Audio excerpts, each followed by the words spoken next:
Welcome everyone to our reimagined virtual Builders Connect Luncheon. My name is John McNichol and I'm standing here in the Alberta ballroom of the Edmonton Expo Center, which for over a decade has hosted this annual event. But as we all know, this has been a year like no other. While we can't meet here in person this year to connect, share stories, and enjoy a meal, we're so happy we can be together virtually. In a world that's turned upside down, our connection means more than ever. So let's get started.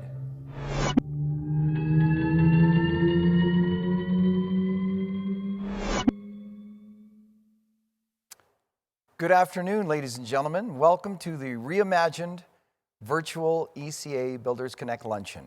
We're going to have a great afternoon. It's my honor to be your host for today's event.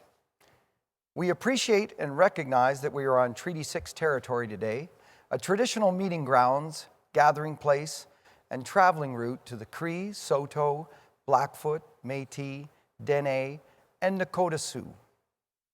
To begin, I'd like to take a few minutes to recognize our fabulous sponsors, without whom this event would not be possible. You'll see their logos on the screen as I read them. First, I'd like to thank our bronze sponsors, Graham Construction, Home Depot, and Procore. We appreciate your support. Second, a big thanks to our silver sponsor, Inline Group. Next, thank you to our gold sponsors, Desco Coatings and Northbridge Insurance. Lloyd Sad and PCL, we very much appreciate your support. Finally, I'd like to give special thanks to our platinum sponsor this year, Autodesk.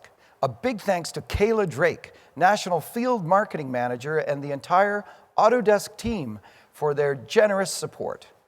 I'd like to direct our attention to a brief video from Autodesk.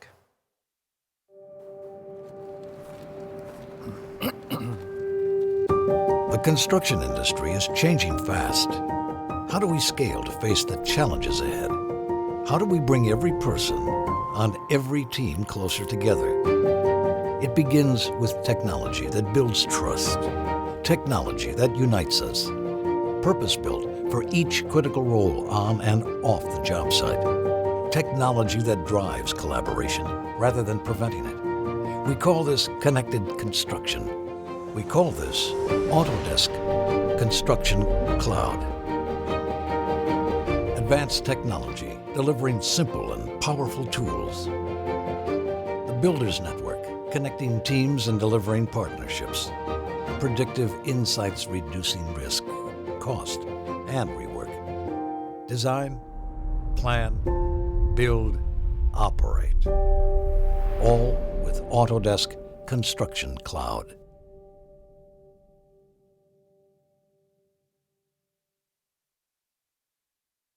Thank you again to the entire Autodesk team. Now on to the introduction of our new board. This year we had 16 people running for 4 positions on our board of directors, and as usual, the election was very tight. Our thanks to everyone who put their name forward, and congratulations to this year's successful candidates. Let's take a look now at our 2021 board. My name is Sean Timko, and I'm here to ensure the ECA continually provides value to its members. I'm Daryl Weed with Kerr Interior Systems, and I'm here to help improve the professionalism of our industry and to support subtrades. I'm Peter Osborne, and I'm here to support ECA in addressing complex industry challenges through multidisciplinary collaboration and partnership. I'm Jason Collins, and I'm here to encourage our industry to elevate the process of construction through the adoption of lean principles. I'm Jennifer Von Berendt. I'm here to bridge the gap between design and construction, to champion increased collaboration between diverse industry sectors, and to empower the next generation of construction industry leaders.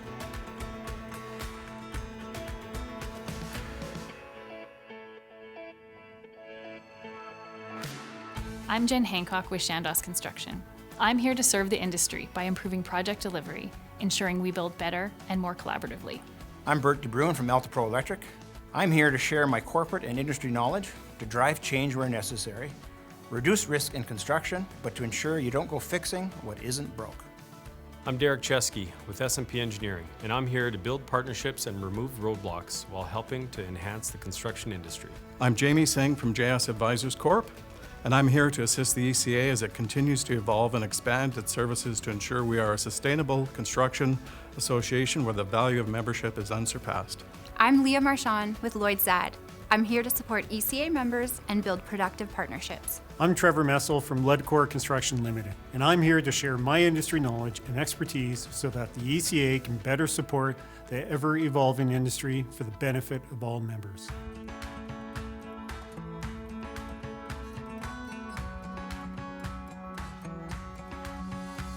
I'm Chris Dirks. I'm here to ensure my peers in construction have a voice through the Edmonton Construction Association to better the way we all do business. I'm Andrew Sharman from the University of Alberta. I'm here to support our industry and improve collaboration and project outcomes for all stakeholders. I'm Doug Hansen. I'm honored to be this year's board chair, and I'm here to guide the board's strategic vision in support of our members and industry partners.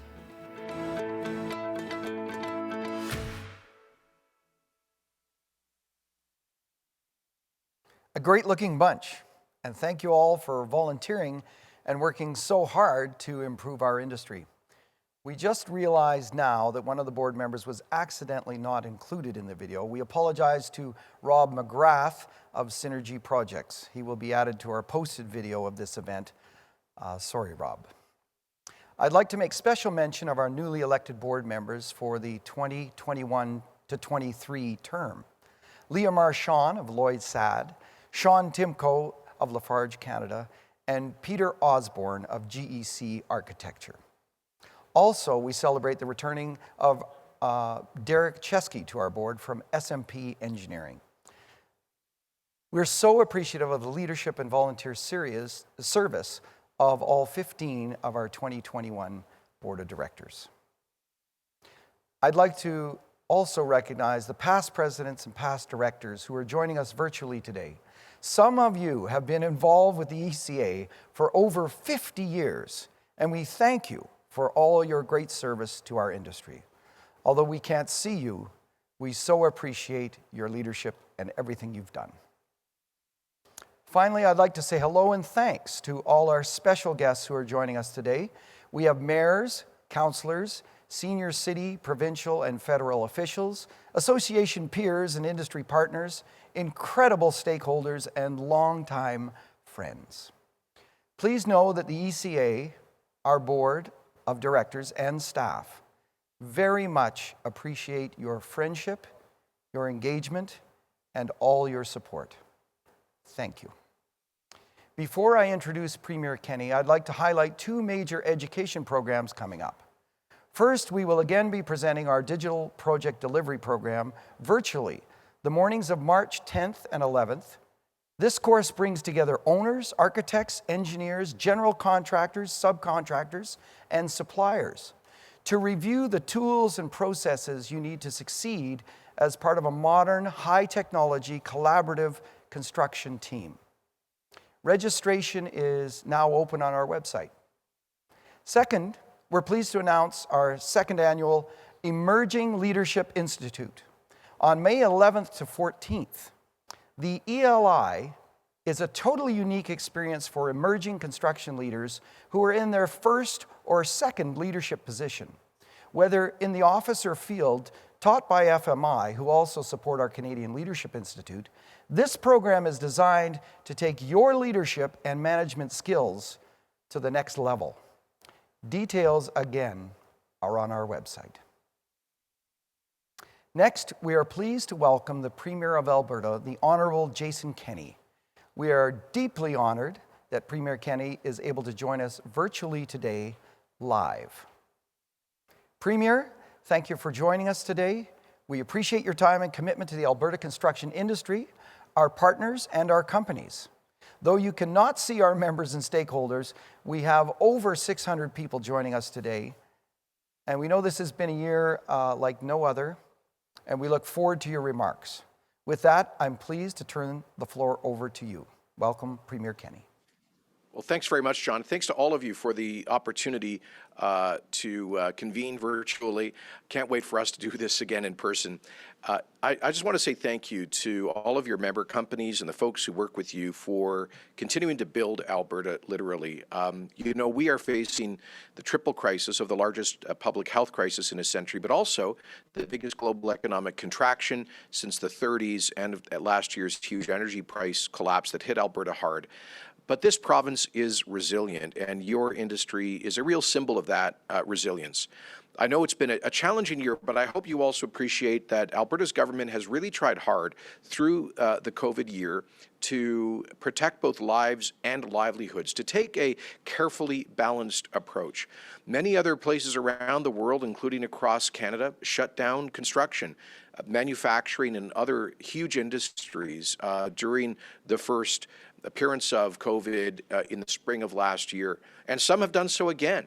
But here in Alberta, we made a point of allowing safe workplaces to continue to operate, and I want to thank the construction industry, to thank all of your businesses and employees for having done so with such care. I'm not aware of any COVID-19 outbreaks on construction work sites across the province, even though they've been operating over the past 11 months without significant restrictions. So thank you for working with Alberta Health Services to carefully follow the public health measures and the guidelines from our Chief Medical Officer, Dr. Hinshaw. Thank you for keeping your employees safe, and thank you for continuing to be a bright light in our economy, even during a challenging year. I also want you to know that we see your industry as a vital partner for building Alberta now and in the future. That's why in Alberta's recovery plan, we announced that plan last June. It was and is our plan to build, to grow, and to diversify, to create tens of thousands of jobs. And at the heart of it is unprecedented Alberta investments in infrastructure, and that means jobs and work for your companies and your employees and your subcontractors. With a $10 billion Alberta government investment in the current fiscal year that will end at the end of March, and through municipal infrastructure, additional grants, through provincial capital maintenance and repair, through the Keystone XL pipeline. Sadly, that's been vetoed, but it helped to create over 1,200 construction jobs here in the province, and through much more. I can tell you that our budget is coming up towards the end of February, the end of this month, and you'll see a continuation of historic high levels of provincial investment in infrastructure, so we can have that counter-cyclical effect, create jobs in your industry, build the architecture of our future economy, and help to provide jobs when they are so critically needed right now. You know, I know there's a lot. I'm concerned about people's morale after 10, 11 months of this very challenging time. But I want to give you reasons to be hopeful about Alberta's future. You know, first of all, we were one of only 2 provinces in Canada whose population actually grew in 2020. I mean, it seems hard to believe. It seems at least counterintuitive, but it's true. The StatsCan report demonstrated that. Now, how could that possibly be true? Well, you know, other provinces like Ontario and Quebec depend overwhelmingly on overseas immigration for their population growth. But Alberta, of course, with the youngest population, also has the highest birth rate. That helps. But secondly, we continue, even in a really tough year, to have been a magnet for newcomers from across Canada through interprovincial migration. Again, you just can't keep the spirit of this province down. Even in a super tough year, when we had the double whammy of the energy price collapse, we saw people from coast to coast choosing to become Albertans. And you know who those people are, because many of you are those folks, like myself, who chose Alberta because you were attracted by this province's culture of enterprise, by the ethic of hard work, and by opportunity. That is still very much at the heart of this province and demonstrated by our population growth. That population growth has also helped to drive new housing starts. And it's remarkable to think that even in that super tough year that we've been through, we saw a pretty good strength in the housing sector that has benefited many of your companies. Investment in residential construction has surpassed pre-pandemic levels and was up 8.4% year over year in November. Houses for those newcomers, even in a tough year. Alberta has seen gains in both new housing construction and renovation spending. Housing starts rebounded strongly in the second half of 2020, and in December they grew 16% month over month. So again, there is, in all of this, with all the bleak news, there actually are some real points of good news. I'll tell you, we also saw, a part of our recovery plan is a huge effort to accelerate our economy's diversification. Let me just say a word about that, because often people who talk about diversification are minimizing or saying there's no future for our largest industry, the energy sector, and they could not be more wrong. The truth is, Alberta is the presence of oil and gas, of energy and mining in our economy has shrunk relative to the overall economy over the past 30 years or so. As other sectors have grown more quickly. And one of those sectors over the past 30 years that has been a leading aspect of diversification has been the construction sector.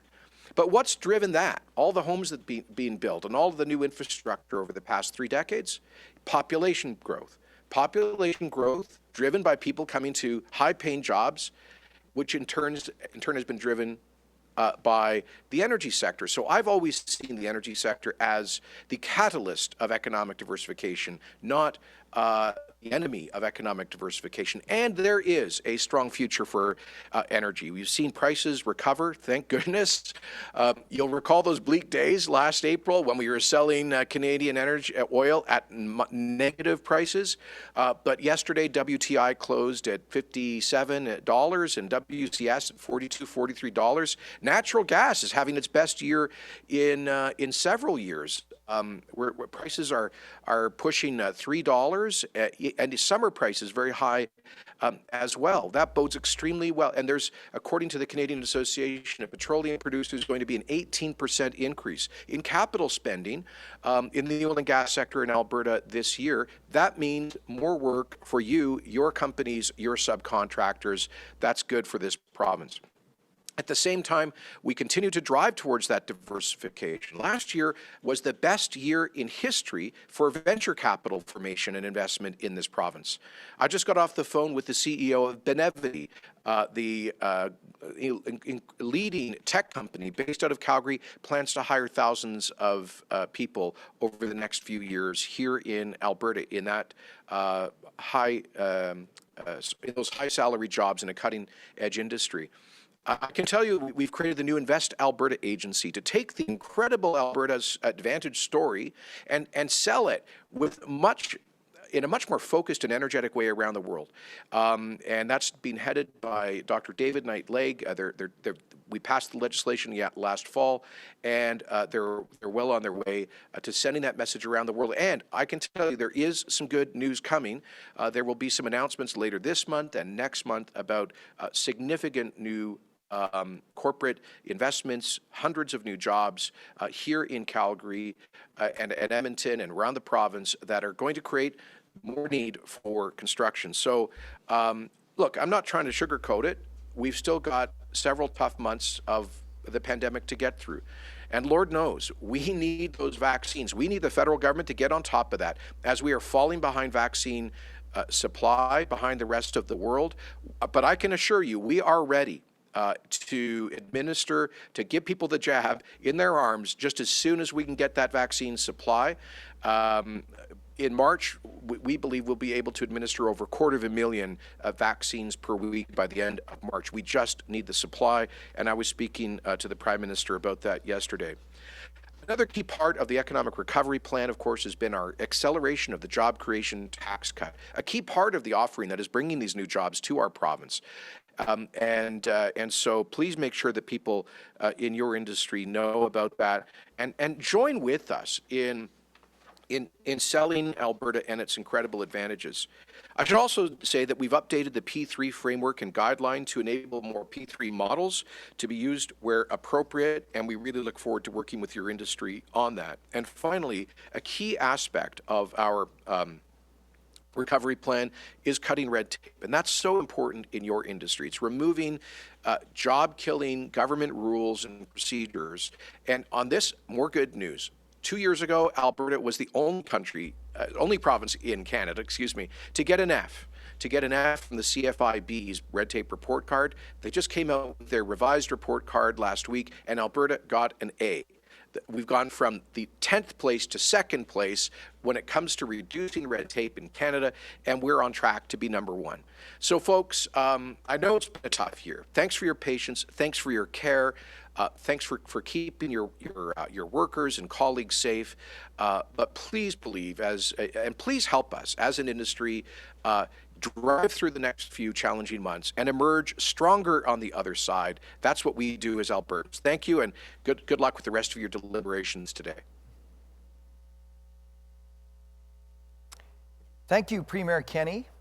We continue to have a strong relationship with your government, including positive work on prompt pay legislation, our continued work on substantial completion and payment information, and of course, all our work with Alberta Transportation, AHS, and Alberta Infrastructure, particularly through our Owners Forum. Thank you again for taking the time out of your busy schedule to speak to us today. Now I am pleased to also introduce a video from Mayor Don Iverson.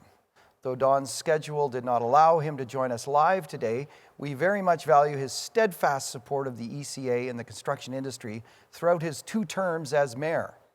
Over the years, Don has become a friend, and on behalf of our board and membership, we wish him nothing but success in the next stage of his life and career. Let's now hear from Mayor Iverson. Well, hello everyone, and welcome to the 2021 REIMAGINED Builders Connect Luncheon. I'm really sorry that I can't be with you for today's event, but I'm so pleased to see that the Construction Association has persevered and worked to bring this important gathering of our city's finest contractors, engineers, architects, and builders online. And while this event looks a lot different than it has in the past, it's more important than ever that we take the time to reflect on the achievements of the last year and look forward to the opportunities that still lie ahead. Since the pandemic began last March, we've all faced some tremendous changes and challenges. And as the year went on, we also had many opportunities to get creative, to innovate, to work together, to try to keep existing projects moving forward, to bring new projects online, whether it's the Terwilliger Drive or the West LRT or keeping construction going downtown, all together strengthening our community. Over the past year, so many of you have also demonstrated what it means to be resilient, and that's something to be celebrated, particularly how you've kept your employees and your workplaces safe so families could continue to be provided for and work could continue to happen. Well done. Our city is so fortunate to be home to so many hardworking leaders who are continuing to drive economic opportunity through innovation, particularly in your fields. And so despite the difficulties presented by the pandemic, Edmonton continues to be a city of opportunity, a destination for investment, and the source of so much innovation. So it's thanks to the efforts of many of you who are here today that all that is possible, and why I still have hope in this city. Although we haven't yet reached the end of this pandemic, I'm confident that when we do, we will emerge stronger and more connected than ever, and in a better position to continue to grow and thrive. And so I want to thank each of you for your continuing hard work, difficult though it's been, together building Edmonton into an even greater city. Enjoy the rest of the luncheon. Thank you for those words, Mayor Iverson, and for your work for the people of Edmonton. At this time, I will introduce 5 of our directors speaking about some key focuses of the ECA, what we will be working on in the coming year and beyond. Certainly this past year has been incredibly challenging, and for the near future, 2021 looks much the same. However, the ECA and our board remain passionate about continuing to support the success of our industry and our member firms. Let's take a look at the video.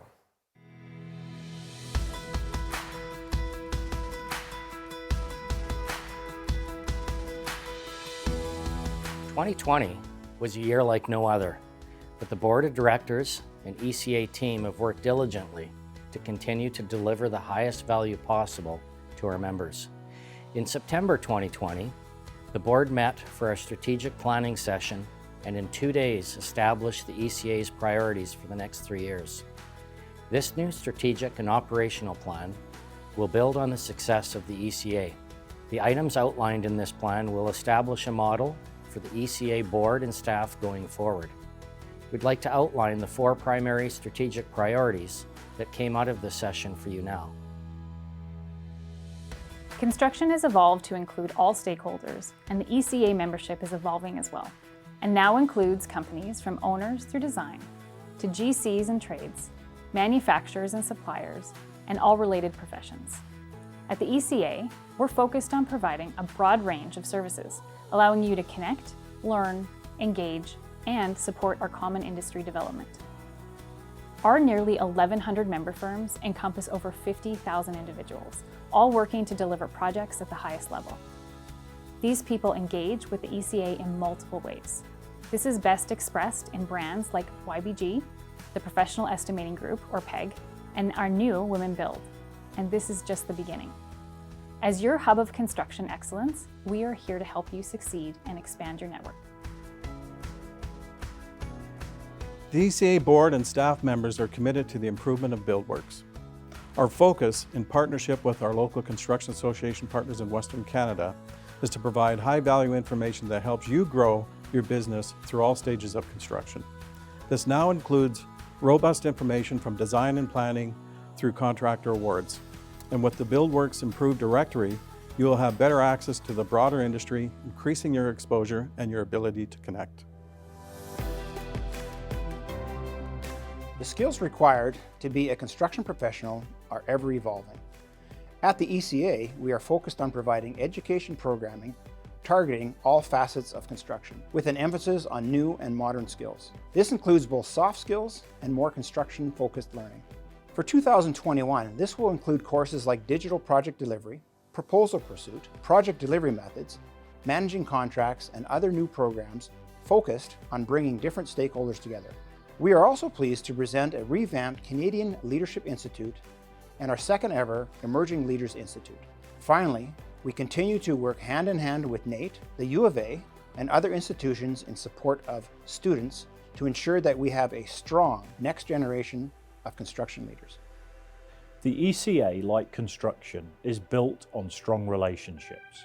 To advance the industry, ECA leadership is deeply engaged in fostering partnerships with industry stakeholders, including public and private owners, consultants, and our peer associations. Like all complex industries, construction has challenges, and it is through tackling these difficulties collaboratively that we improve. This emphasis is best seen through the growth of the ECA's Infrastructure Owners Forum.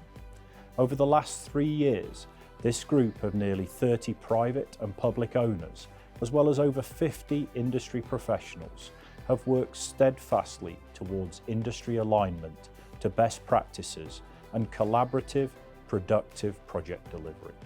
As we look forward, we hope to continue to expand this group while humbly leading proactive change in our region.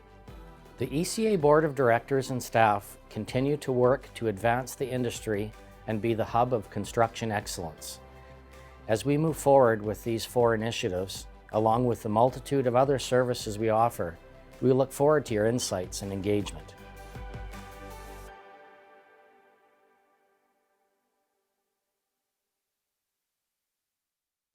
An excellent video on the ECA's future goals. Thanks to our board presenters. The ECA looks forward to a strong year led by our new chair, Doug Hansen. I would also like to thank past chair Trevor Doucette and reappointed vice chair Andrew Sharman for their work putting together the strategic plan, and all our board for all their efforts. Okay, that brings us to a conclusion of our hosted program for today. We'll now be moving to our Beyond BCL panel, featuring 5 of our current directors providing insight into today's construction market, challenges, and opportunities. Before turning the floor over to Jen, I'd like to recognize Encore for doing an excellent job with our production today, and Troy from Carve Studios for all the captivating video work.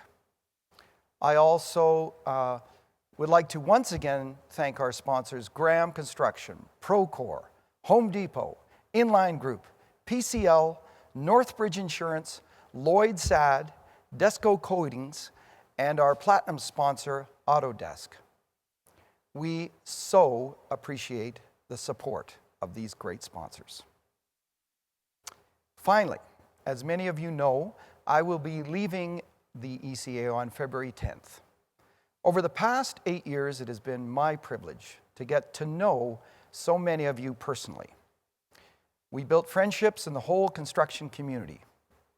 You are owners, architects, engineers, trades, manufacturers, GCs, and suppliers.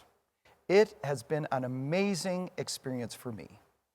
Thank you for your friendship, for including me in your lives, and for your candid sharing of visions, dreams, pains, and struggles. You were all so generous in helping me understand your realities so I could lead. Your affirmations and support were powerfully encouraging.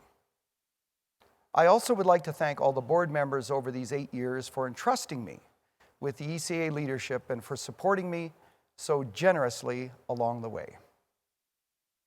Finally, a huge thank you to my staff.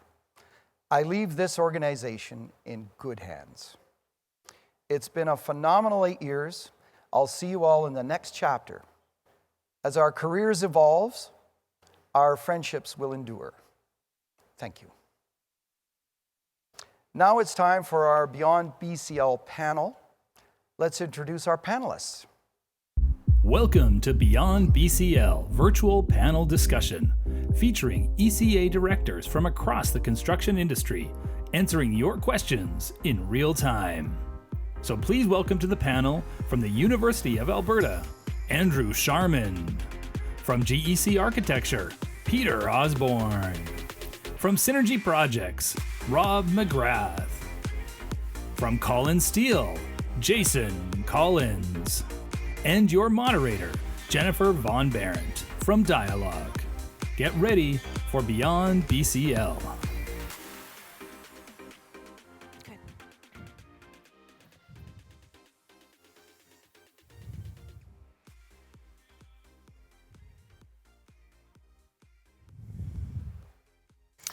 Hello and welcome to Beyond BCL panel discussion. My fellow ECA board members and I are excited to be here with you today to engage in some real talk about the current and future states of the design and construction industry in Alberta and beyond. The next 45 minutes will feature 2 segments. The first, an exploration of 4 topical categories that directly affect our members. We'll start with general current trends, move on to funding and procurement, followed by project planning and delivery, and end with efficiencies, collaboration, and innovation. The second segment is a live question and answer where our panel will answer your questions in real time. As we move through the first segment, we invite you to start to formulate your questions for the panel. Most of you are probably familiar with Zoom now. You can use the Q&A function on the Zoom application for anonymous questions. Otherwise, please start typing your questions in the chat function. We love to get that discussion going, and your questions will spark other people's questions. And in terms of discussion points, whatever you would like us to follow up with on more detail after segment 1. Is Peter planning on keeping his pandemic beard? It's all open for discussion, and our hope is to spark a collaborative conversation that carries far into 2021 and beyond to advance our industry. On to our panelists. By now, you should all be familiar with Andrew, Jason, Rob, and Peter. They each represent a diverse industry sector and will thus lend uniquely different perspectives on the topics explored today. In preparation for this panel, I wanted to get a little insight into how each of our panelists think. So I asked them a question that we can all identify with. When you were a kid, what did you want to be when you grew up? Andrew Sharman, Vice President of Facilities and Operations at the U of A, wanted to be a lawyer when he grew up, but he changed direction in his last year of school and joined the British Army, graduating from the Royal Military Academy, Sandhurst. And thank goodness for that. It takes serious diplomacy, planning, and military-like discipline to manage the well-being of so many people and so much infrastructure at the U of A. Next, we have Jason Collins, president of Colin Steele, who wanted to be a gym teacher when he grew up for the fact that he had an amazing one in elementary school, who taught him the importance of teamwork, inclusion at all talent levels, hard work, and what it produces. I think we can all see these principles embodied in the way Jason shows up in all that he does. It also explains his love of track pants. Then we have Rob Mcgrath, president of Synergy Construction, and other than the board video, not including him, he is here. He's been here for quite a long time. He's been on our board for 4 years, and he's always held a significant role and been such a leader to us here at the ECA and on the board. So thank you so much for that, Rob. And I loved Rob's answer. It's a little bit closer to reality. When Rob was a kid, he wanted to be a contractor, but a little different than his current day-to-day. He wanted to be the jack of all trades who does everything himself, frames his own house, pulls his own wire, lays his own tile. And actually, he does do that at his own home. But I think that this really lends insight into his curious and detailed approach and his vision and passion for constant improvement. Next, there is Peter Osborne, architect and partner at GEC Architecture. Peter is one of the lucky ones. When he was a kid, he knew exactly what he wanted to be, an architect. And this shows up in his steady and measured, focused yet easygoing approach. He's become a fixture in the local and national design community and uses his confidence in and passion for his profession to advance the industry for all those who contribute to the built environment. And then there's me, associate and designer at Dialogue Design. When I was a kid, I wanted to be an investigative journalist, so I'm thrilled to serve you today by facilitating this important discussion. Guys, let's just jump right in. Topic number 1, current trends. This is where we're taking the overall pulse on how the past couple of months have shaped today. And I'd like to start with Andrew. Andrew, this question is for you, and it is, what overarching trends are you seeing in the industry as we move into 2021, either due to the pandemic or otherwise? Yeah, it's obviously challenging times all around. I think certainly we've seen very recently our cost estimates being very below actual tenders coming back in. I think there's a number of supply chain concerns, costs of materials, which are impacting the costs of doing work. I think it's well known that plywood is at an all-time premium. Steel, reinforcing and structural seems to be an escalator, and glass availability is challenged, as is getting HVAC components out of the US. So it's making us step back and have another look at designs, what we thought our cost structure was, and really, given the purse is so tight, going to have to review the outcome we want from a job and work closer and look at some pre-con services to perhaps get a more realistic and current assessment before we go back to market.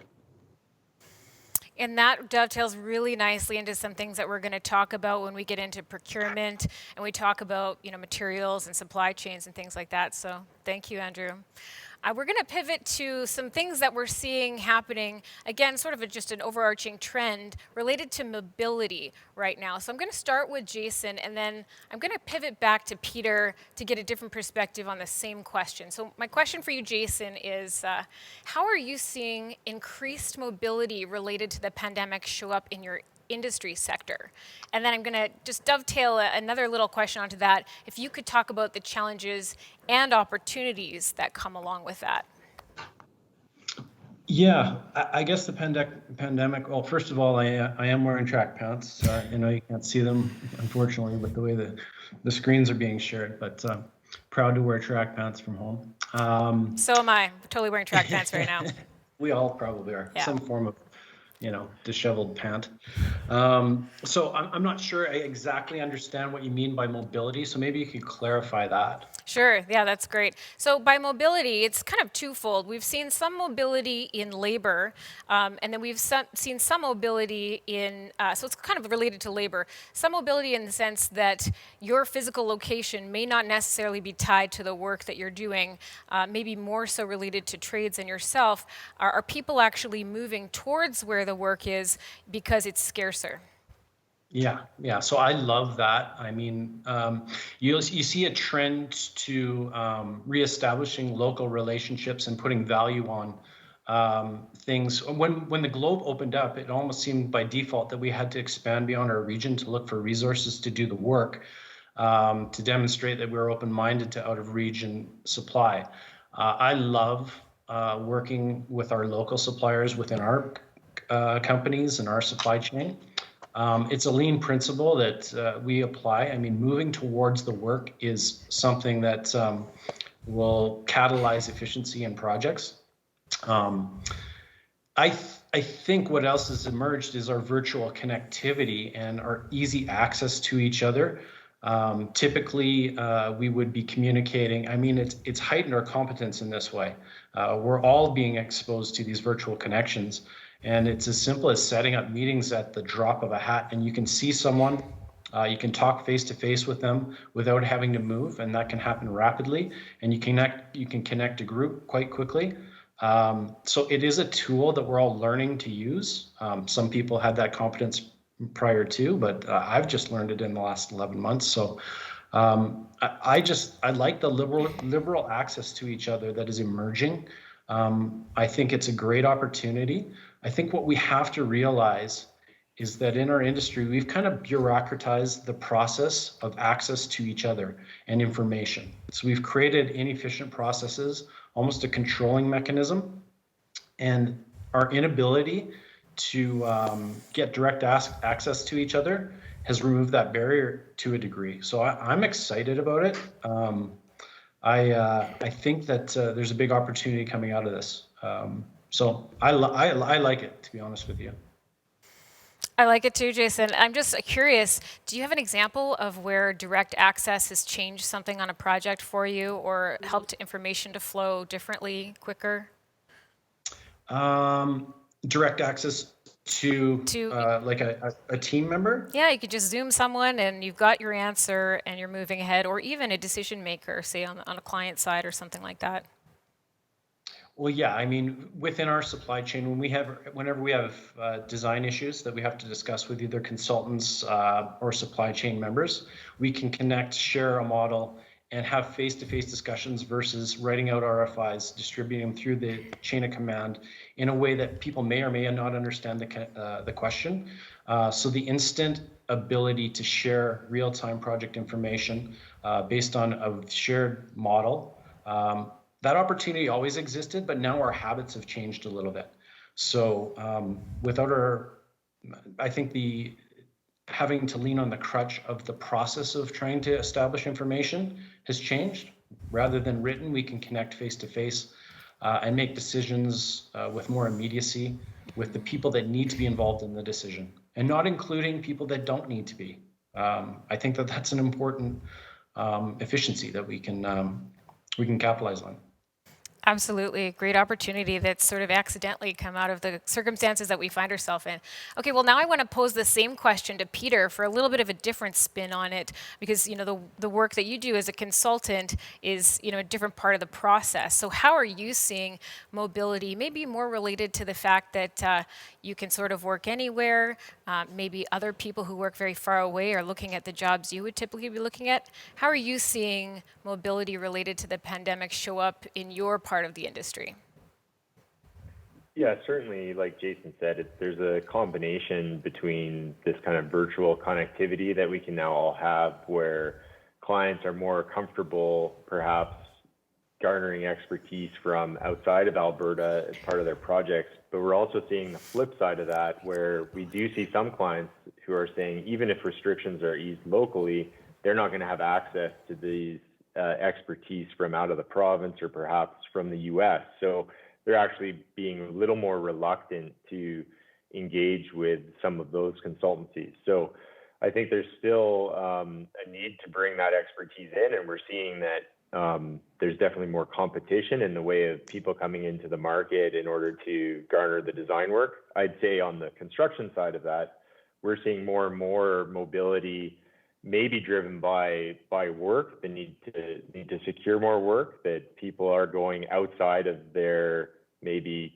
comfort as far as regional boundaries go, and seeking out opportunities in other sectors or other local municipalities. I love when a good segue happens, and you just segued into the next question so perfectly, Peter, so thank you. My next question is actually about competition and collaboration. So I'm going to lob this one off to Rob. What does competition and collaboration feel like for you right now in your industry sector? Sure, thanks, Jen. And just apologies, I got this weird like yellow white light thing going on in here. I can't explain it. So I thought you just had a tan, Rob. It's okay. I don't know what's going on. It's really weird. But no, sorry, competition and collaboration. Well, competition, speaking as a GC and contractor, competition is what we do. And it's tight, but it's honestly been that theme for quite some time. As we always see competition when Alberta sees economic challenges. But like always, as a result, we do see downward pressure on our fees. We see pressure on our crew mixes as trades. We see pressures on productivities on our job sites. And the downstream effect is pressure on overall execution, quality, and safety on our job sites. But I think in Alberta, for sure, we've all seen this story before. And I think as a whole, the industry continues to respond. Collaborative models, to your question, I'd say they're the go-to right now for forward-looking projects, more so than ever. And when I say forward-looking, these are projects that aren't going into the ground, so to speak, in the next couple of months. Because there's always going to be don't get me wrong, there's always going to be a time and place for hard bid tenders. And even right now, we see a lot of clients try to hard bid complex projects, trying to see if they can get a COVID discount, for lack of a better term. But in my opinion, to really realize value and de-risk any of our projects appropriately, collaborative models still yield the best results. I think Andrew said it best, like we're seeing these extreme price escalations right now on different commodities and different products. Well, by engaging in these collaborative models, we can get ahead of those trends, stay up with the trends, and properly inform the business decisions that our clients make. We can see, I honestly think we see it more and more. We see owners and the design community as a whole starting to embrace these collaborative models a lot more. And it extends a lot further than just the GC. We're seeing trade partners at the table because they really are the subject matter experts. So I think the collaborative models will continue to be prevalent and see a resurgence within our industry. Yeah, and I think that's really important. It's almost if it's being catalyzed right now, then it's almost a happy accident that the catalyst is potentially our current circumstances. I thought it was really great what you said also about competition and just being really aware of the downstream effects, so that we all really understand that, and we're still thinking about the best possible outcomes and what we can do, dovetailing into being collaborative. Thanks so much, Rob. Let's flip that back to the same question back to Jason. What does competition look like for you right now, and what does collaboration look like for you right now? I mean, competition is always prevalent. It's just how we compete changes, or how we're validated within our competitive spaces. I'm seeing a lot more interest from people who are wanting to contract with us in our financial stability through any of the companies that we own. I think that is an important aspect of partnering right now, because the reality of it is some businesses, and it's not even some, it's a lot of businesses are under financial strain, and it could really put a wrench into a project when you don't have the financial capability to carry out a project. So I'm finding a lot more scrutiny from the buyer side on wanting to know more about where we're at financially, our mental state as an organization. How are we, or how's our mental fitness? We're getting a lot more interest in those types of things, and we're also getting brought on board a lot earlier with intent and purpose to help inform design. I mean, that's the biggest industry opportunity that I see, is informed design, which includes really important stakeholders that can contribute to how this building is going to be put together, a little bit more focus on what the project goals are rather than speculating on them. which means owners are being a little bit more open and transparent with what they want to achieve in their projects. We sometimes myopically focus on project price, and it might be, the total cost of ownership of the building over a lifespan that is the focus of an owner. But unless we share that information, we fill it in with speculation, which is a costly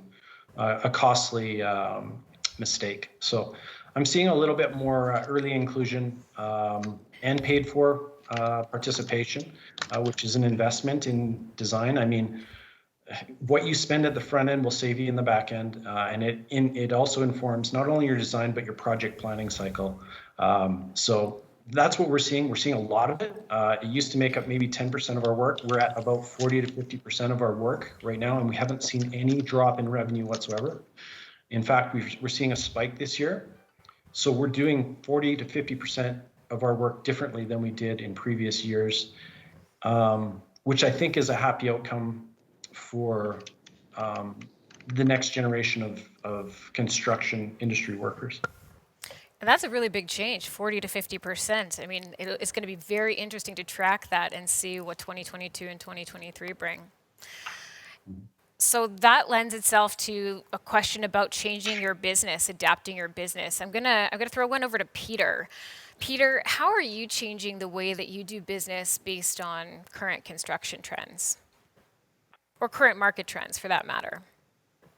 Sure. I mean, again, maybe picking up a bit on what Jason's discussing around that kind of collaborative delivery models. I think that we're seeing more and more owner requirements, whether it's for some sense of cost certainty, control, the financial stability of the firms they're working with, that they're really wanting to bring teams together much sooner in the process. So we're finding we're talking a lot earlier with contractors, and contractors are bringing sub-trades into our design processes, which from our perspective, we really, really like. I think it does help streamline the construction and help us through the design. As Rob said, they're the subject matter experts, and they can really help our engineering partners. And so, that would also lead to, I think, a trend for us, which is we've been designing in BIM and through Revit 3D models for quite a long time as a practice. Engineers are now being brought on into our models, and certainly the general contractors are as well, but we're seeing that as a downstream pressure now to most of the sub-trades as well, wanting to work within that virtual environment, leading into design and through construction. So we're seeing more clients, particularly on the public side, wanting to bring in kind of federated models that include the fabrication models from the contractors. So that kind of integrated delivery works all the way down throughout construction and design, and hopefully a final record model for our clients. So I think that's what we're seeing, and I think that will continue given the pressures on the economy. And that's potentially a big leap into the future of a really integrated and efficient way to deliver these projects. Peter, would you say that was on its way, but it's just been catalyzed? What do you think about that? Yeah, I mean, I think we're always moving in that direction over the last few years, but I think definitely with the advent of more kind of collaboration as far as the virtual collaboration, our ability to work with each other like we are today in different offices, different studios, I think that's pushed the process along quite a bit in the last year. I think also the pressures on businesses to actually find solutions, clients' margins, performance, those things are all becoming much more tighter as well. So there's kind of not as much fat in the system as there used to be. So those collaborative models and lean processes also allow us to deliver work more efficiently. Absolutely. And then to get a contractor's or general contractor's perspective on the same question, Rob, how are you changing the way that you do business at Synergy Construction based on these current trends? Sure, and very similar themes, and I would say we're not that dissimilar from others in the industry. Like, we're shifting our delivery model definitely away from traditional contracting and execution methodologies into that collaborative and digitally delivered construction type projects that we talked about. But like, where technology is rapidly changing our construction industry, like all the way from design stage to long-term operations and maintenance, and definitely considering the variability of the overall economy right now, it is still creating that need to adapt to more relational service-based models than ever. As a firm, we also recognize that the currency of these models, so to speak, become less about the experience of the firm, but we're focusing a lot on the knowledge and the behavioral competencies of the individuals that we employ within our organization. These models aren't for everyone, and that's the honest truth of it, right? There's a lot of great people that can build a lot of great things, but definitely in these relational models, you need to be like-minded and understand the entire project holistically. So you're definitely seeing people attraction become a focus of firms, and I would say that's probably within the entire industry.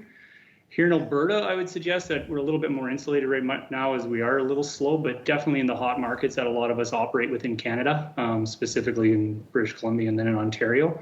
Attraction and retention is a big issue, and that becomes a big issue and a big focus on your corporate culture, your social responsibility, and just how we attract and keep our people.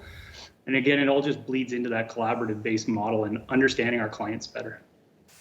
Absolutely. And you know, Rob, you've touched on something fascinating, which is this huge shift that I think we all know is coming in the labor market, in the way that we work, in the way that people are looking for work. And like you touched on, those competencies changing and some of the values that people are bringing to their work changing and evolving. So I think that's very exciting. I think it gives us a lot of opportunities and a lot of things to look forward to in the future. Thank you. Okay, we're ready to move on to topic number 2 of 4, and that is funding and procurement. So we're going to start with Andrew again on this one. My question for you, Andrew, is how do you see public funding playing a role in procurement in the coming year? Yeah, well, I think the Premier outlined the 3 overlapping impacts that Alberta particularly has seen, but obviously across the nation. I think it's going to be challenging. We've seen some stimulus funding come out in the public sector. Whether we'll see more at the federal level, I think there's talk of more focus on green infrastructure projects. There's a huge deferred maintenance liability in the public sector. So we're certainly looking at more rehabilitation and renovations. I think that people are also starting to think about the post-COVID work environment. How many people will continue to work remotely?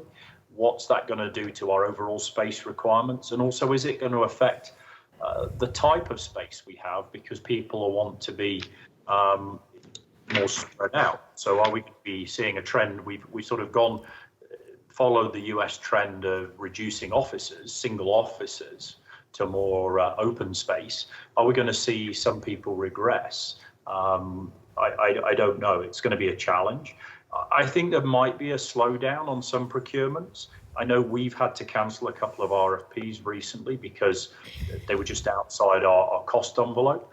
So I think owners are going to have to look very carefully at cost trends, probably more scrutiny on their cost estimates, more pre-con work, so that we don't waste people's time when we go out to the market, because we know it costs everybody money to bid on proposals. I think it's going to be a tough year, but I think there is going to be work out there. I don't see any mega projects at the moment, but a whole raft of smaller things. Yeah, that's a really fair and honest assessment of our current situation. And I'm curious, I want to maybe pull this into the private sector a little bit. I'll throw this one to Rob Mcgrath. What change have you seen in private procurement, say, since last March? Sure. Yeah, and I think definitely beyond the previously mentioned innovations, we're seeing still private shift towards those collaborative models. And I hate to dwell on that, but where I'm going with that is I think a lot of it is due to the capital requirements on projects. We're starting to see that the capital stack, so to speak, on projects is changing really dramatically on how construction is being procured. And Jen, you've touched on it. 2020 has really just accelerated the process of what we've seen.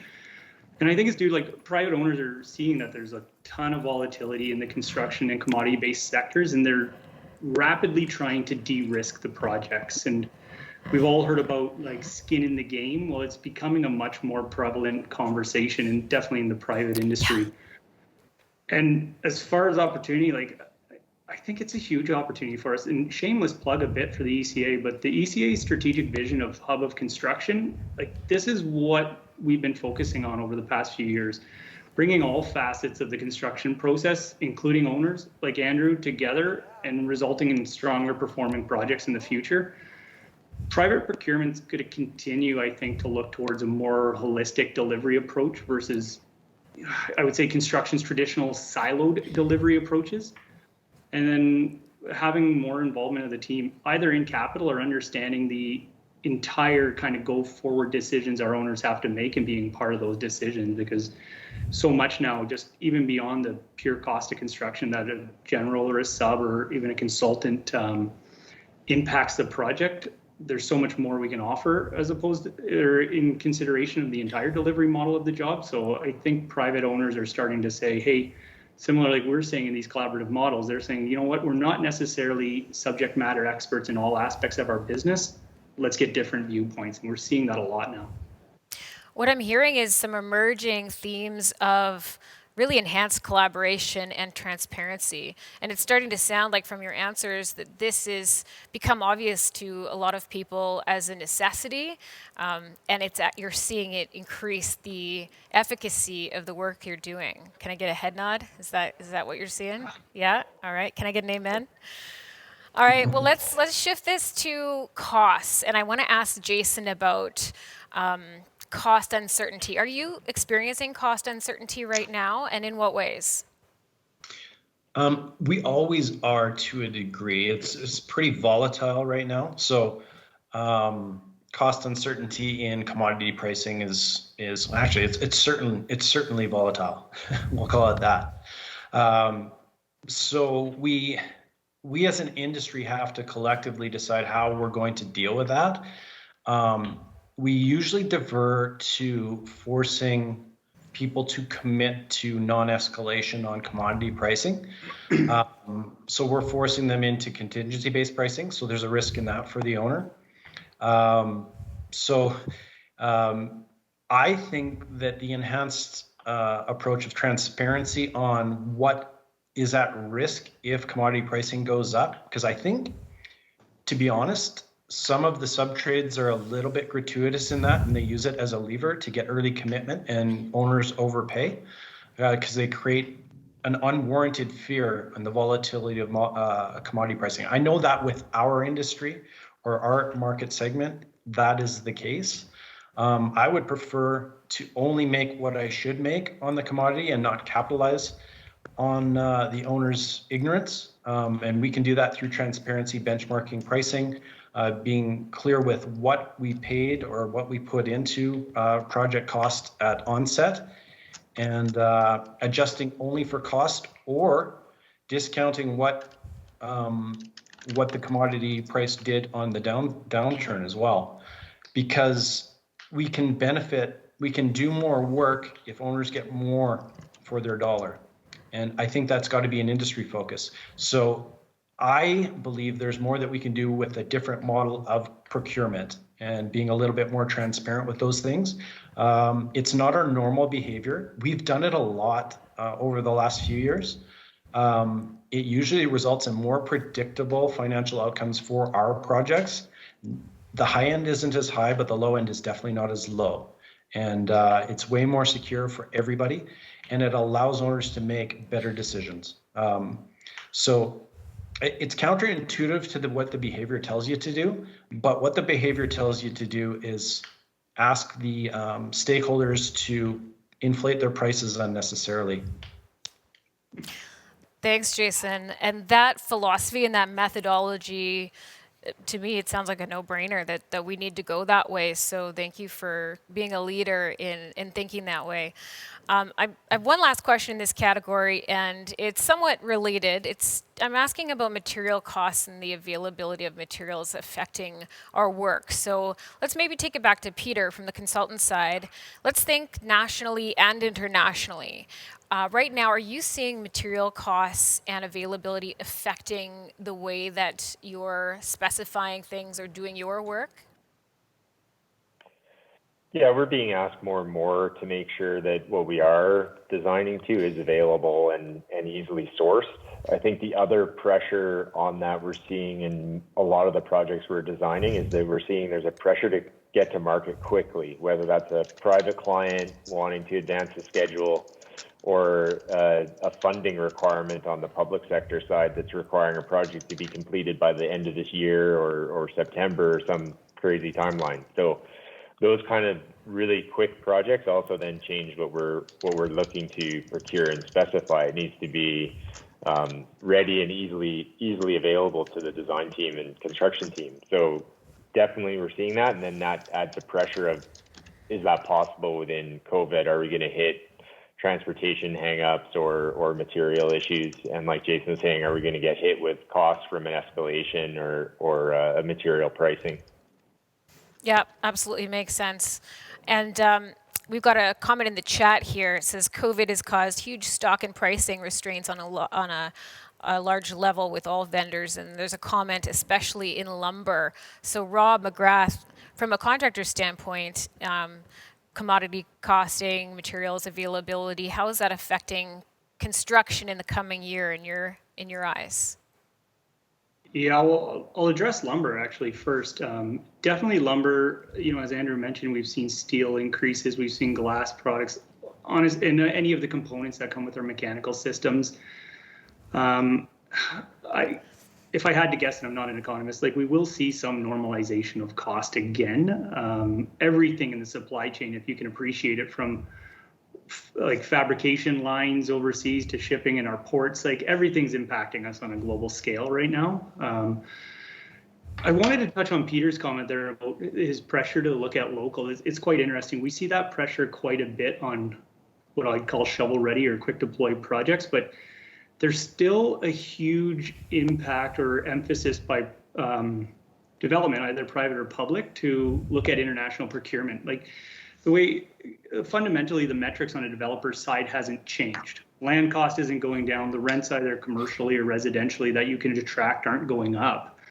And they're still basing performers on jobs from previous years that have continued to push. So on anything with a year lead or more, we're seeing a ton of pressure to push internationally, hoping that that's the holy grail that's going to save this next, let's say, term of construction we're facing as an economy.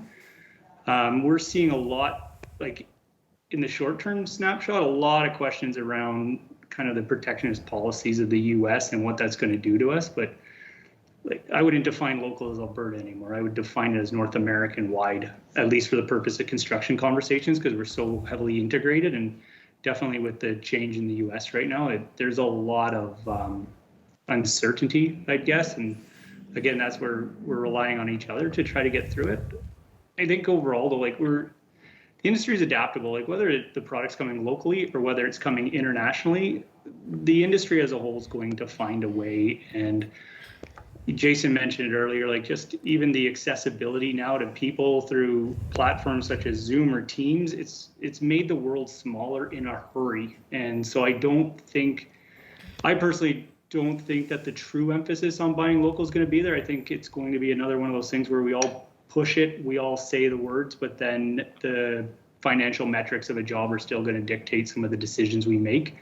And we just have to all, as industry players and stewards of the industries we work in, we just all have to make sure that we're still protecting our local economies and ensuring that we're not just selling everything overseas, but trying to find a nice blend to be able to deploy the capital in the markets we have, but to also keep us all busy. Absolutely. That blend, that balance, really key in everything that we do. Thank you, Rob. Moving on to topic number 3, project planning and delivery. Now, we've touched on a number of items related to project planning and delivery already, so I'm going to throw this one over to Andrew again and just ask a broad question. What are the top opportunities and challenges that you're seeing in the market directly related to project delivery? Yeah, I mean, we've talked about cost, etc. Certainly materials. I think you know, we've gone, and Rob touched on it, I think we've gone with some step-sum opportunities, and perhaps because of the risk and the uncertainty out there, that's why we're seeing the pricing where we are. Perhaps we need to step back and review a CM approach and look at how we can better balance the risk, and therefore if that will drive the cost down. And Jason mentioned financial risk, so I think there's we got to start looking at the insurance side differently as well.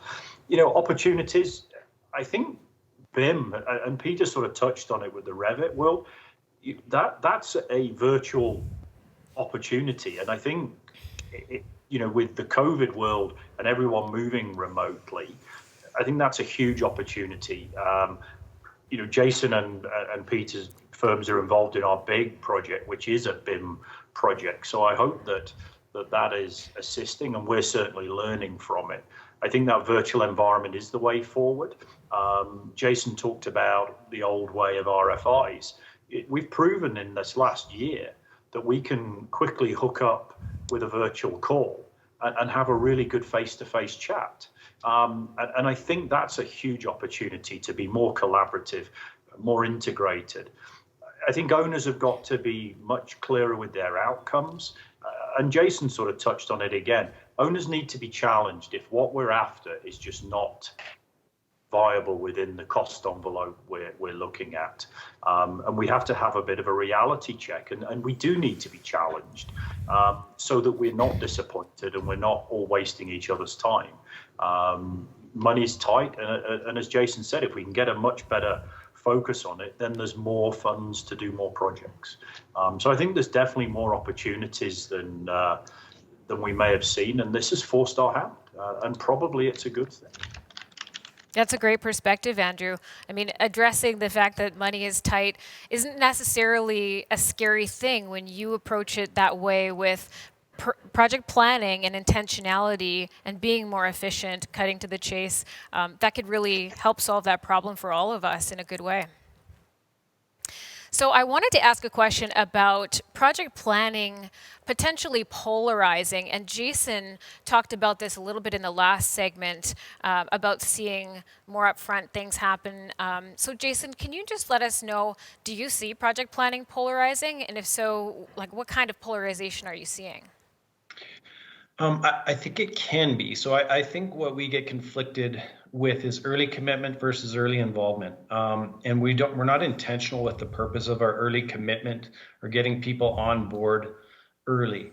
So we get them on board early, and it gives us this, we've ticked a box of mitigating risk, but we haven't done it with intention on how and why we involve them early. And I always think it's to inform design so that we can plan our project and we can start uncovering the things that will burn us later. Because that, as the conversation evolves, we discover what our project actually is. We don't actually know it before then, until we get involved, until we start informing each other of these things.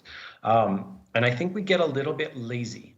I think we invite people to the table without intention. We invite them, we say we got you involved early for a purpose, but we weren't specific enough as how much authority you have in your early involvement, where you sit on the hierarchical chain, which should be pretty flat at that point, because we're all hopefully of the same mindset. We want a project that performs.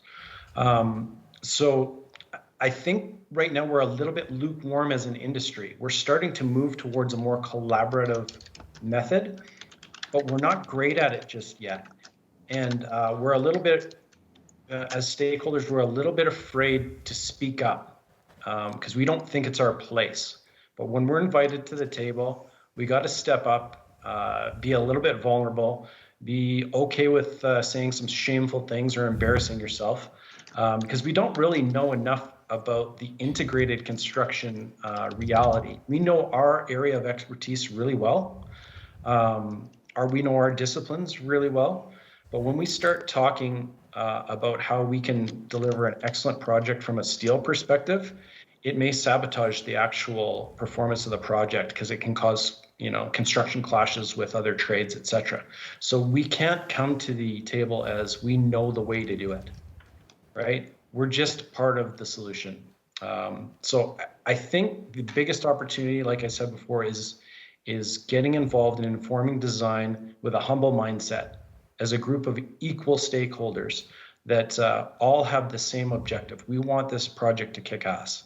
And when we take that mindset, I think we accomplish better things. That's my experience.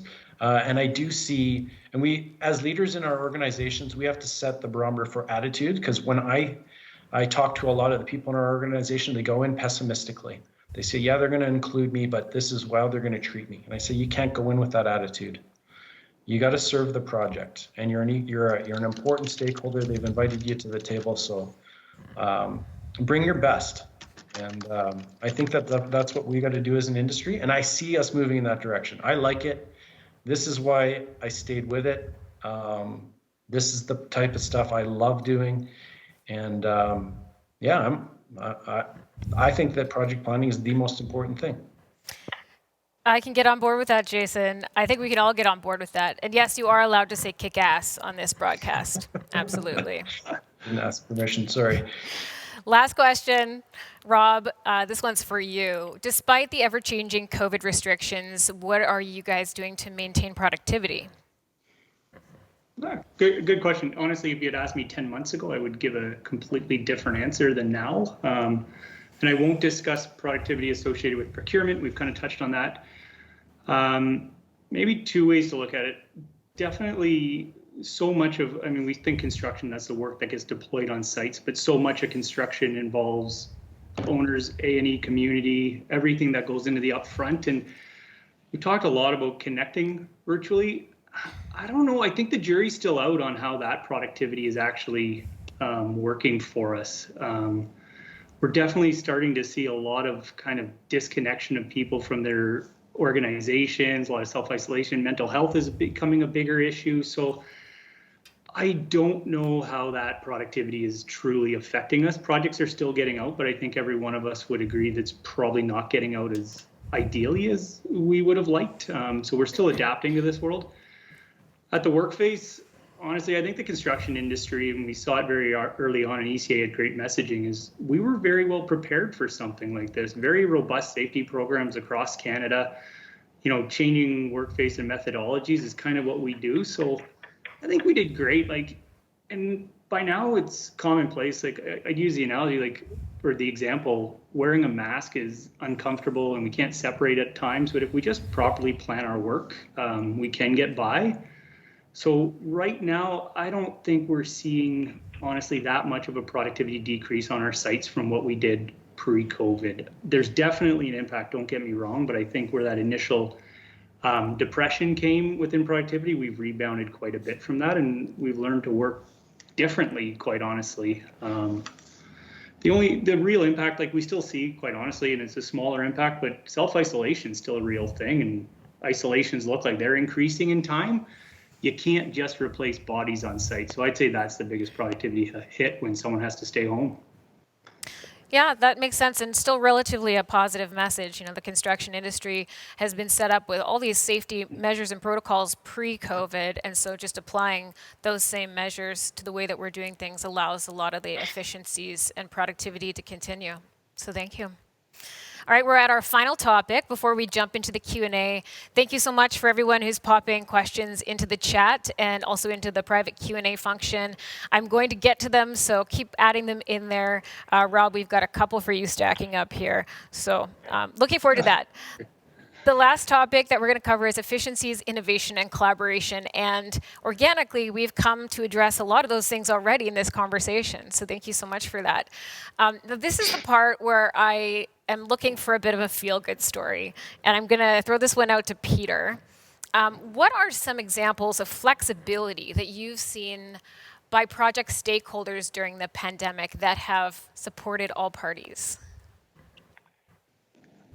Yeah, I think the ability to meet in a virtual environment, like Rob said, it does maybe actually facilitate more meetings and more conversation about projects. So we're no longer kind of limiting ourselves to maybe the bi-weekly meeting, but there's a little more, I don't know how to say it. It's like you used to be really respectful of, people needing to travel time. Now with Zoom, there's no travel time and you can just meet instantaneously on a project. So I think that what you're seeing is more and more people just being willing to kind of pick up the phone, so to speak, and have a really quick meeting. So we're seeing that on our job sites where there's a lot more communication and back and forth. The University of Alberta, the Dentistry Pharmacy building being an example of that, where we're sharing models, having quick Zoom meetings, having discussions in a much quicker way than we would normally or had previously. I like your comment about just pick up the phone. I remember when email sort of took over our lives in this industry. A couple years after that, we wanted to have this pick up the phone campaign because just call people. It makes so much sense. So just pick up the Zoom campaign. I don't know, something like that. We're going to flip over to Jason for a question on efficiencies. And again, this has just kind of shown up as a theme that's already woven itself through our discussion. But pointedly, what efficiencies have you found this past year in the way that you are working, and do you think they're here to stay? Yes, absolutely. I believe that anytime you apply if you want to innovate or if you want to become more efficient, apply a constraint. So that's what's been imposed on us through this pandemic. And what we've learned is obviously we can rapidly relocate and do our work remotely, and we can connect quickly and frequently. So the constraint of not being able to connect at the office created that. And through that, what we've learned is that some people at this stage of their career and they're based on their work habits can permanently work from home and be productive. We've opened up infrastructure, being our office space. It can now be used as a training center. We can hire more people. We can mindfully train them. Like it becomes an educational institution or office, and it also becomes a collaborative workspace because we have a lot more space than we've ever needed. We didn't really know that before, but now it can be purposefully used, and that opportunity is permanent. So I love the mental challenge that constraints put on us. They force you to innovate. I was so proud of how our people responded and remained productive and continued to produce quality work. Some people couldn't survive working remotely without support. I shouldn't say survive, but they couldn't work as effectively because you need access as a junior employee to a more senior resource. It's the principle of apprentice. You need apprenticeship. You need access to people who know more than you, who've walked the road, and can make you more productive. So that's what we've learned, is that we can stage people's careers, especially in the design and detailing offices, and they can work remotely, and people have a little bit more selection now. So yeah, we've learned that, and we'll never unlearn that. That's fabulous. I mean, I think 2,000 years ago, some guy named Marcus Aurelius said, the obstacle is the way. And we're seeing that if we approach these challenging times that way, look at all the amazing things that are potentially coming out of it. Thank you. Question for Peter now. It's about digital project delivery. John was mentioning an upcoming course at the ECA sometime in March, and that was related to digital project delivery. So just snuck this one in here for Peter. Have you seen an increase in digital project delivery as part of the pandemic or otherwise? I think, it may have been a bit advanced, or it's being pushed by the pandemic and the remote working to deliver projects digitally. At least for us, we're seeing more and more, public sector clients, certainly, in a lot of the proposals and RFPs we're responding to now have requirements around BIM deliverables, whether it's record models that include shop drawings, etc., or if it's just upfront work where they're requiring us to collaborate with our subconsultants. On the private side, it's a little bit different because the value might be, it's a bit of a different value proposition at the end of the day as to what you get from that model. But we're definitely, I know most, even our private sector clients do appreciate the added value that digital project delivery can bring as far as just clash detection and other integration. We found it also to be really successful, particularly on the M&E side sometimes, to have that design assist and actually having those sub-trades also working in the model to actually sort out some of the detailing and some of those clashes up front before we even get into a kind of shop drawing stage of a project. So I think it's really important to continue down that road. Absolutely. Got to sign myself up for that course. Okay, last question before we jump to the Q&A, and this is for Andrew. How are you currently collaborating, and what is harder and easier about it? I think a number of things have already been touched on. I mean, obviously the challenge is you can't get out as much face-to-face to see people. You don't just pass people in a hallway or at an event. So you've got to be more deliberate in talking to people. I think people are busier because we seem to cram our days full with Zoom meetings because you don't have to move. You're there and you just flick from one to the other. So I think there are some challenges, but I think people have adapted well, using FaceTime to do walk rounds of sites, have virtual project meetings, bring people together. Hopefully it's working better. I think we've still got a ways to go with our procurement model. I think we've got to look more at collaboration in the procurement model based on pre-construction, building estimates, bringing the right people to the table early. Pre-qualification. I think there's some opportunities now that we really have to embrace. As I said earlier, the risk piece is key, and I think we've got to look at that as a collaborative and better look at that from perhaps the way it was starting to go in green rooms, where the risk was very much managed centrally. I think we've got to do that on regular procurements and look at how we can better do that, because we won't be successful otherwise. Yeah, absolutely. The risk mitigation piece has always been a big topic in our industry, of course, and then using today's lens to figure out, how we approach risk in the future. That's going to be a big collaborative conversation. So that wraps up our first segment, and we've got time for some questions. So I've seen a bunch of them come up in the chat here, and there's some similar emerging themes.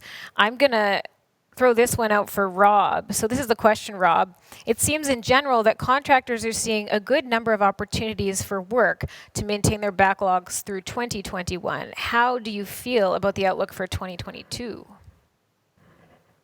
Oh, interesting. I'm looking 2021. Where's your crystal ball? Yeah. If you wanted my opinion, and I mean, we're kind of touching both sides of Canada here, trying to get a feel for it, but I actually still think that we're in for a bit of a ride in 2021, in 2021 that we're in right now. Definitely the larger institutional builders will be a bit more insulated, in my opinion, just because of the major projects and backlog they have, but it's a bit of a slow start, but we will see it pick up. I think there is still this year a discomfort or unsurety in the market because of all the various reasons we touched on today. But at the same time, the fundamentals and the metric of the construction industry doesn't change. Like, developers have to build. This is what they do. People change space. We're always upgrading. There's a flight to quality. So for everything we don't see this year, I think we will see next year. 2020 was a bit of a shot where a lot of stuff was put on the shelf. You're starting to see a lot more of that come back out. And if costing can normalize and performance still makes sense and projects can be funded either publicly or privately, I think 2022 is shaping up for most to be a much stronger year than what this year's outlook would be. Mm-hmm.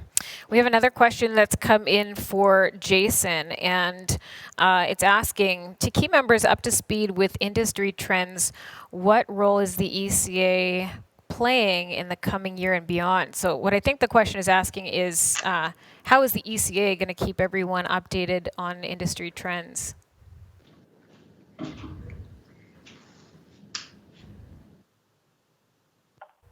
Oh, I think we've got a mute situation happening. That hasn't happened in 2020 and all the Zooms that we've ever done. Story of my life. I was saying stuff that didn't make sense, so it's good. How is the ECA going to deal with what was the? I think the question here is asking what role is the ECA playing in keeping members up to speed with industry trends? Well, obviously this panel is one way. Yeah, well, and I think the operational plan, the emergence of what YBG does. So if members are concerned and not involved in these opportunities, that's your opportunity to get plugged in and connected with other industry stakeholders. Every event has a very specific focus on the emerging trends in construction. And if not, you're going to get connected to somebody who or a resource that can do that. So I would encourage members to use it more than just access to job information. Really tap into the YBG, get your people involved in that. There's many other groups that they can get involved with as well. So being the hub of construction through the ECA, you have access to innumerable resources. So I would encourage people to get involved. I don't know if that answers the question specifically, and if anyone else on the panel has something they could add, I'd be open to that. Okay, well, it looks like we're at time, my friends. So I would like to thank this panel for sharing your insights and your experience with all of us. Especially you, Rob, because we missed your video in the board introduction, and you had such a kick-ass line. So very excited to see that up on the website when it's loaded up later on. Everyone check it out. It's really important to get to know what all the various board directors are gunning for you in the upcoming year, what we're supporting and what we're doing. So as the Builders Connect Luncheon is our kickoff event for the year, we put together 4 key takeaways for all of you for 2021 to pull together as an industry. Number 1, this is echoing Jason Collins, get involved with the ECA. Show up. Things are still going on, educational events, virtual events. It's all on edmca.com. Or just call up Rob Mcgrath, he knows. Number 2, take this time to advance yourselves. All of us are better when we know better. Number 3, connect with each other. That's the pick up the phone campaign or the Zoom campaign. Take these interesting times to reach out to individuals or companies and strengthen connections and build partnerships. And number 4, get to know the ECA board. Know that we are your resource and we work for you. Thank you for joining us today. Stay safe and stay connected. Thank you. Thank you, Jen.